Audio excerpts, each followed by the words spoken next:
Hey, welcome to the Church Explained podcast, a conversation to grow your leadership and build your church.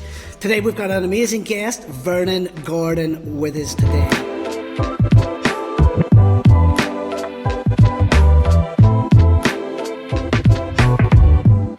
Hey Vernon, how are you?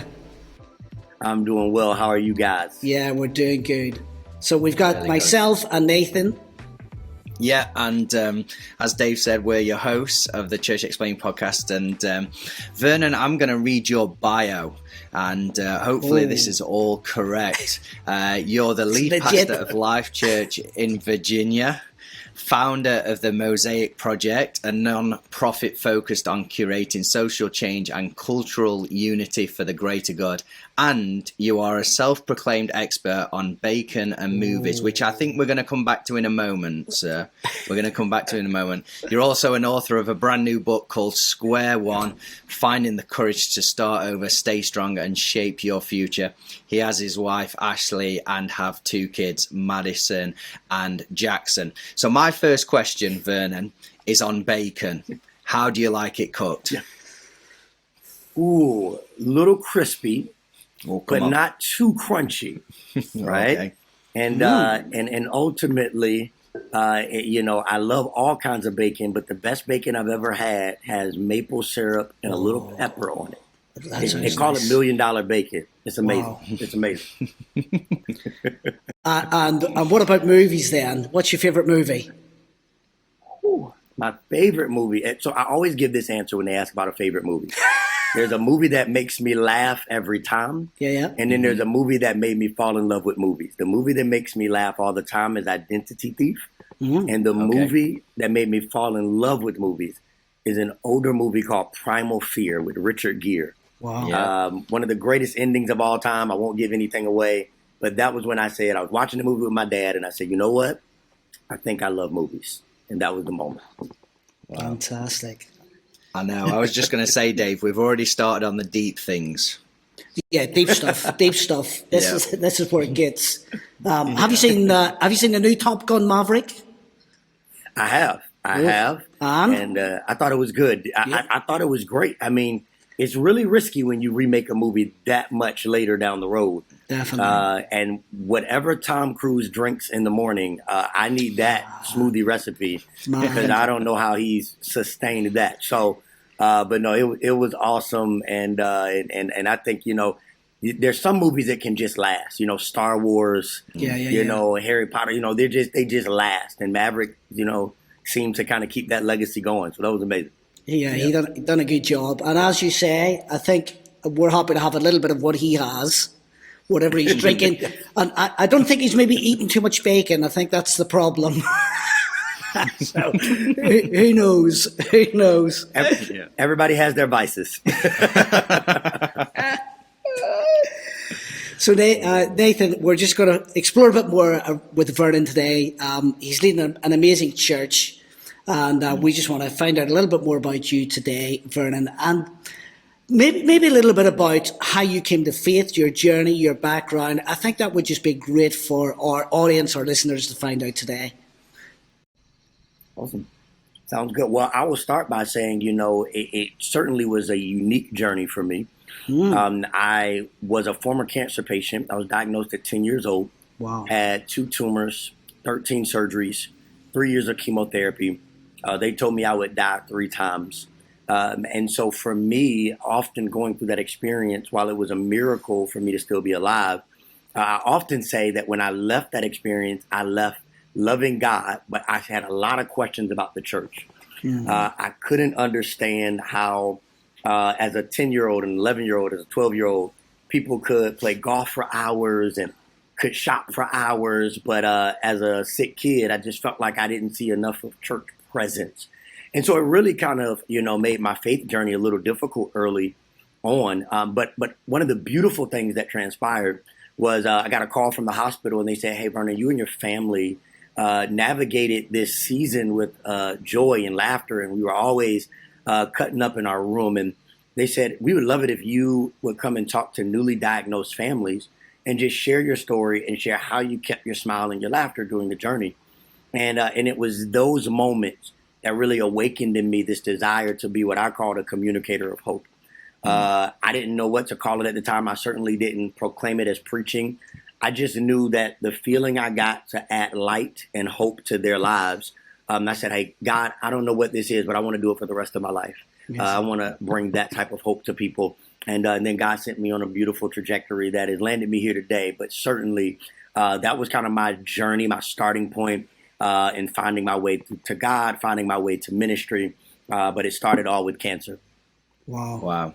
What an amazing story that is. You mentioned that phrase, communicators of hope, Vernon, and I wonder if we could dive into that a little bit in terms of, I know you carry that yourself, but also you carry that in the church. So I wonder if you'd just explain what that means in terms of for yourself and also for the church in terms of carrying that message, communicators of hope.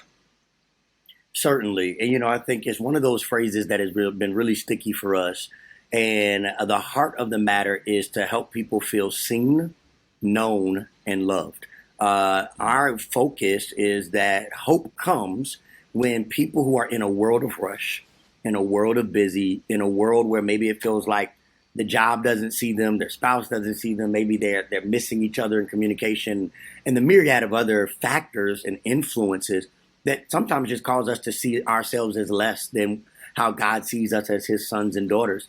And so one of the things we just said is what people need when they not only step foot in our building, but encounter any of our experiences, whether digitally or in person, is they need to know that there is hope. There's hope for their future. There's hope for their present, that God is a God of hope. And we feel like the path by which that often comes about is by helping people first feel seen, then feel known, and then feel loved, and that hope continues to fuel them to continue to fight another day for the future that God has already promised them. Great. I wonder if you could actually, for our listeners, that seen, known, and loved, I wonder if you could give some practical, real life examples of where that works through your church.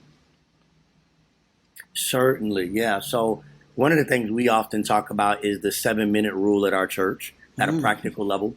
What we talk about is, anytime we're doing a training or development of leaders, we say the most important time on our church's campus is the first 7 minutes. And there was some research we had encountered a while back, but it basically said within the first 7 to 10 minutes of anybody's experience anywhere, they've already determined if they feel comfortable. We all probably know what it's like to show up to that house. And I don't know if anybody has a spouse, but me and my wife have a signal. It's kind of like, how long are we going to be here? And so, but you can kind of tell very early in any experience, how do I feel here? And so we say, what happens in the first 7 minutes? Well, the parking lot happens in the first 7 minutes. The children's check-in happens in the first 7 minutes. The greeter at the door happens in the first 7 minutes. I often tell them, hey, you are equally as important as the sermon. Not, that the preach word isn't important, but if we don't make people feel comfortable before that, then 45 minutes later, they've already decided that this is not a place they can feel seen, known, and loved or feel comfort. Another way that we try to really be mindful of that is we try to ensure that the experience when people are walking up is one that they can relate to no matter what stage of faith they're in. So we will often play a soundtrack, not the lyrics, but we will play soundtracks on the outside of our building that are common. It is so hilarious to play soundtracks of old school Stevie Wonder or Ray Charles, and people are like, "Oh, I kind of know that song." That's kind of makes you feel that kind of nostalgia. And we've even done things as far as playing classic Disney. You'd be so surprised the grown men and the fathers are get into that moment. So Hakuna Matata is good for everybody. And so it's a way to kind of really ease the anxieties and the unknowns of a new environment. And to say, no matter what stage of faith you are in, we're creating an atmosphere where we're with you in this, and we want you to feel that comfort from day one. And that's one of our core values as well. We say we throw family functions, which is all about our aim of comfort. We say if you've ever been to a cookout or a picnic, the whole family's invited, no matter their background, no matter how crazy they are. They're all invited to the table. What would it look like for us to create atmospheres where in the first 7 to 12 minutes, everybody feels invited to the table? So those are some of the practical ways we try to think about it. Great. Yeah, that's brilliant. And I know they often say with that, they talk about from the street to the seat concept, the 7 minutes. And often they say is when people come into your building and they come into the service, they're filtering everything through. Even the preacher they hear, they filtered through how was I received back at the car park coming in. And if it's not done well there, we know it impacts, what they hear even in the service itself. So yeah, that's a great example and stuff I think people can put into practice in their own setting as well. Yeah, go for it. And Dave, if I could add to that, one of the things I think that we had to really recognize for anybody who's leading a team is that everybody's not an extrovert and everybody's not natural at conversation. Yeah, that's right. And so often when we talk about helping people feel known and creating these environments of comfort, we just tell people, hey, be hospitable. And hospitality is a very ambiguous and a conceptual term that means a lot of different things to a lot of different people. If you put me in a room full of strangers, I'll leave knowing everybody's first name. If you put my wife in a room full of strangers, she's going to leave knowing 5 people's name, but she's going to know everything about those 5 people. And so one of the things we often do is we give people 3 conversation starters like once a quarter. We're like, hey, here are the 3 questions we want everybody asking everybody. And what that does is it takes a lot of pressure off of our teams to have to overthink about, I know I'm supposed to make people feel known and seen and loved, but I'm not a natural at that. So what's the question? And we do what we call rabbit hole questions that naturally create conversation. So we'll say, ask people what side of town they're from. And people will naturally say, I'm from the north side. We say, oh, after church, I'd love to introduce you to somebody else I know that's from that side of town. Or we may even say, hey, the finals is going on right now in the NBA. We'll say, hey, who are you rooting for? And either they'll say they're not a basketball fan, which say, oh, so-and-so's not a basketball fan either. Or we'll say, oh, you got to connect you to so-and-so. So we just try to give our teams an advantage in that, because they want to help us, but often we can give them concepts and not concrete approaches to being able to create that type of experience. I love that. It sounds like how you're describing your church and the things you guys are doing. There's a lot of sort of innovation taking place there, some of the ideas you have. I wonder if you could just speak into that. Tell us some about the things you're innovating and how you approach that. Certainly. So innovation is certainly important to me. It is at the core of, I believe, my identity in many ways and been at the beginning, the inception of our church. Yeah. I think one of the starting points about innovation for me is just to always make sure we make clear that innovation is not always necessarily technology. And I think that's a fallacy sometimes that we fall into, is this idea that when we say innovation, we mean, well, what app can we create? And we're working on apps and stuff too, but what technology can we employ? But really, innovation is solutions to problems, right? And so for me as a former cancer patient, the first expression of innovation we ever had in our church, my wife and I began dialoguing before we planted and said, there are a lot of kids who were like me who probably don't see enough representation where they are, and we're waiting for them to come to the church. And so what we decided was each and every 5th Sunday, we suspend our traditional worship experiences and we mobilize our entire church community to do an outreach project in the city. Wow. And the purpose of that is, one, to really have a message and a narrative that shocks the entire community. Like, wait a minute, you guys aren't singing songs today and hearing sermons? No, we're living them today. And so it's always a really, really amazing experience for people to be like, isn't it Sunday? We're like, yeah, this is our expression of the gospel in church today. But it also has given us a huge evangelistic pull to be able to really, what we feel, do life like Jesus. I think Jesus was the first innovator, right? If we really look at his life, he wasn't the only rabbi of his time. He just was doing things radically different than the other rabbis of his time. And so I think that he inspires the heart and the courage of innovation. I also think at a practical level, I love what Seth Godin says. He says, yesterday's remarkable is today's really good and tomorrow's mediocre. And so I think we all have to keep in mind that whatever we innovate and is effective for this season, in another season may not be equally as effective. So if that is true, innovation is not just an outcome, it's a journey, right? It's an ongoing journey of exploration that requires 2 things at its core, vulnerability and humility. And I can speak more to that if it's helpful. But definitely, I think that's Well, I think the reason why it requires vulnerability is because innovation always inherits some measure of risk. Mm-hmm. And so I think one of the things we always encourage our team and our leaders to do is what we like to do is say we institutionalize failure. Now, some people don't like that word. So we can often say too, we ensure that we institutionalize off seasons. If you know anything about athletes, there is an off season, and in the off season, every athlete I've ever known is a time they try things that they won't try in the normal season. Yeah. Well, the challenge with church is we don't have an off season. So, all year round, people expect you to just keep doing the same thing and keep doing the same thing. And so I was talking to an athlete one time and it really clicked to me. He said, I try all my new things when nobody sees so that when the game shows up, I have been able to fail in private.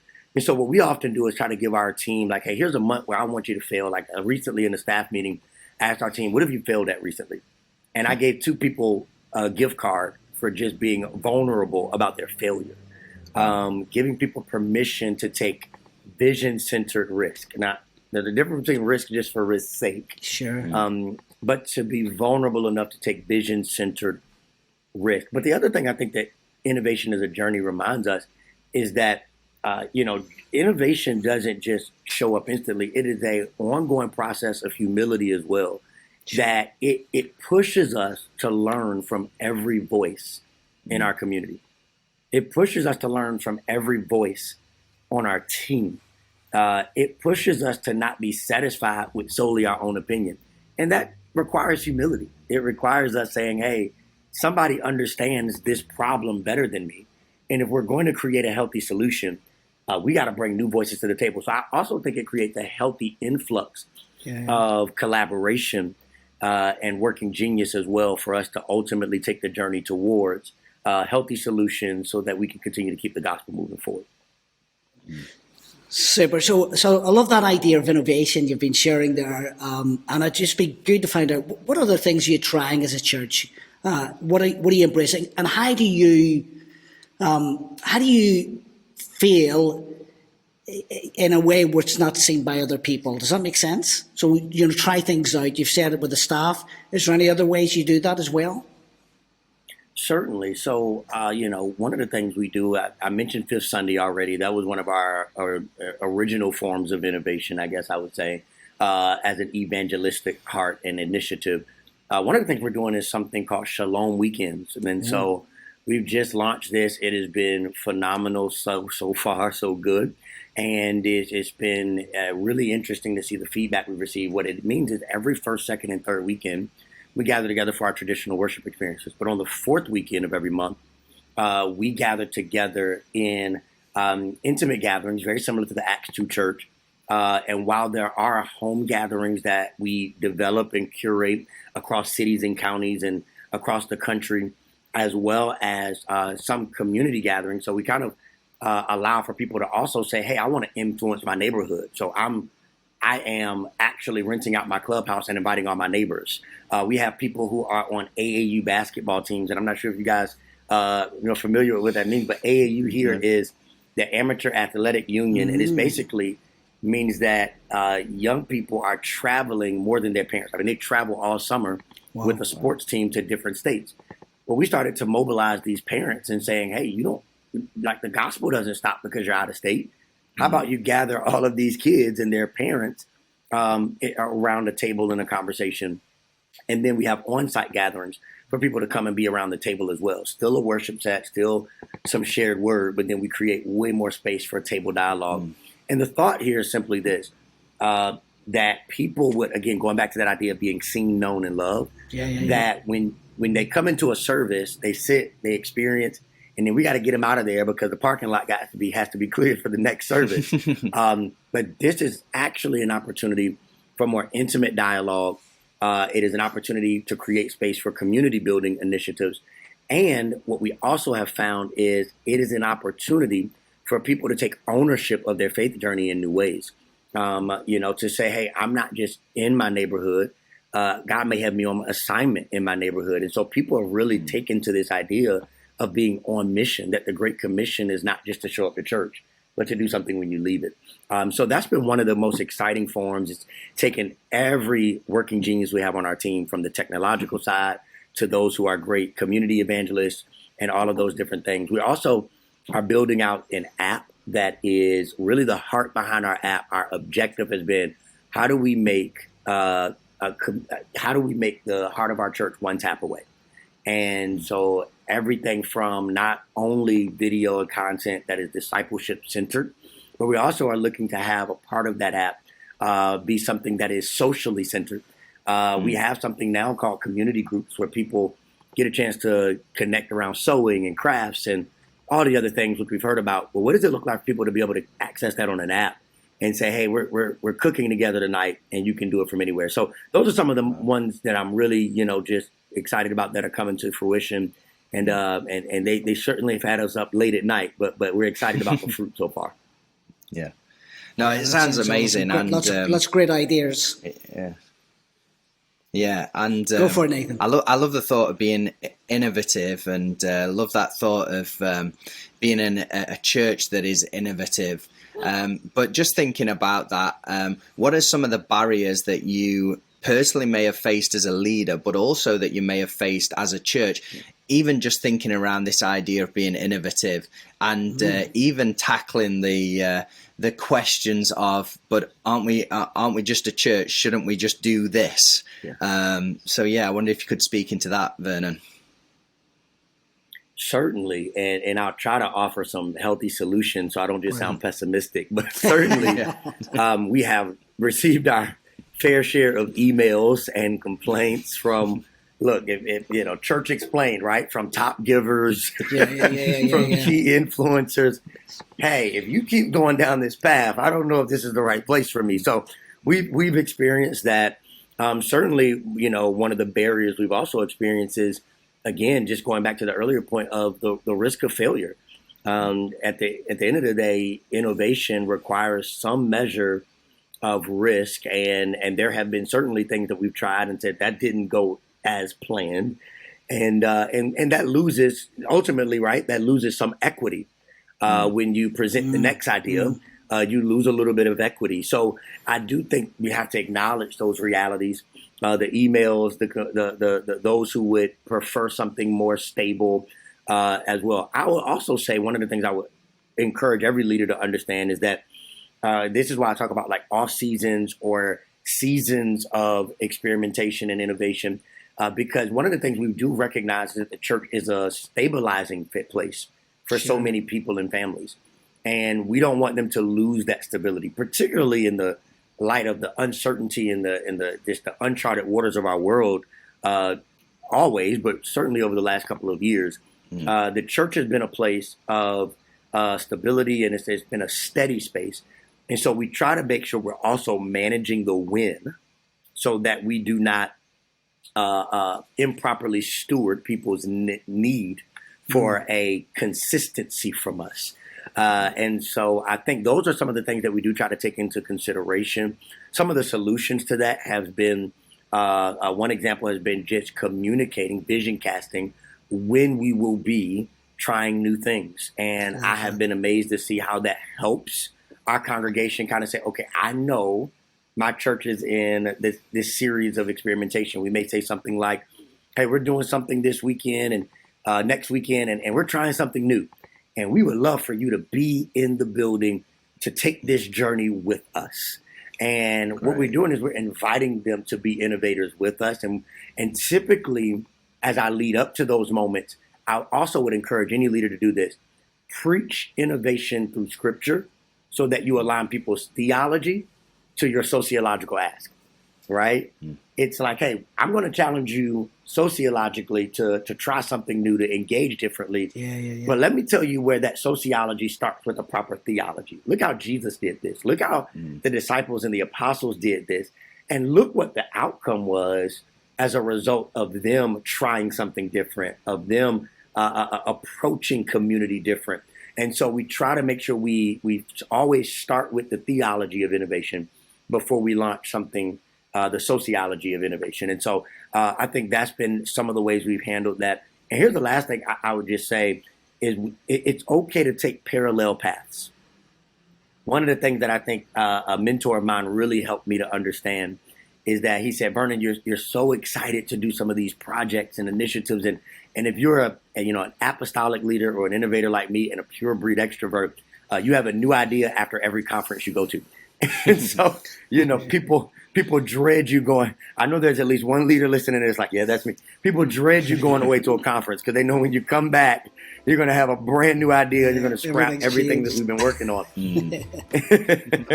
But one of the things that he encouraged me on that really helped me process this, he said, Vernon, okay to do parallel paths. It's okay to pilot things while you keep the ship steady over here.